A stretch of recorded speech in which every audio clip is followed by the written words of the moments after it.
We're talking about how humans have harnessed the power of the sun, right? And we're still writing that narrative. So I think that we need to understand that, of course, we have made mistakes. And I think what's so heartening to be standing next to my fellow young generation folks is that we are beginning to sort of write that story a little bit differently and change it. The way that we're doing this, so, again, when we think, especially in America, when we think of door-to-door canvassing or anything like that, it's a very old-school political, just the idea, everyone's like, well, why don't you do social media? Well, we do social media. Well, why don't you, make a video? Well, we do make videos. But we also understand that there's nothing that can replace face-to-face human interaction, right? True emotion and vulnerability. Absolute access. We took just the thing that our mom taught us, which is no one cares what you know. What they want to know is that you care. So we asked them, hey, did you know that nuclear power station down the road is closing down? Oh yeah, I did hear about that. Yeah, I'm actually kind of for that. Well, no, I understand where your position is. Here are some of the benefits that nuclear station and the one across from Cleveland have.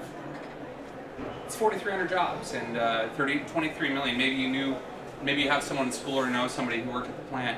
And if you care about the environment, by the way, 90% of the clean energy generated in Ohio comes from nuclear energy. We have technical challenges across the board in front of us. Every single technology, every person who's here. There is some sort of technological thing that we need to overcome.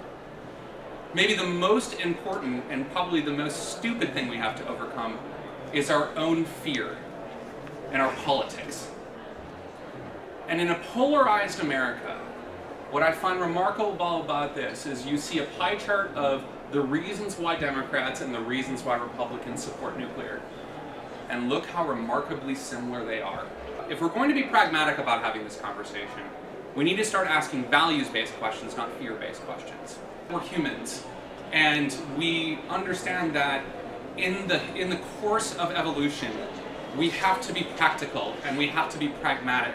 And sometimes we have to compromise while still keeping our eye on the goal. What we care about is our future.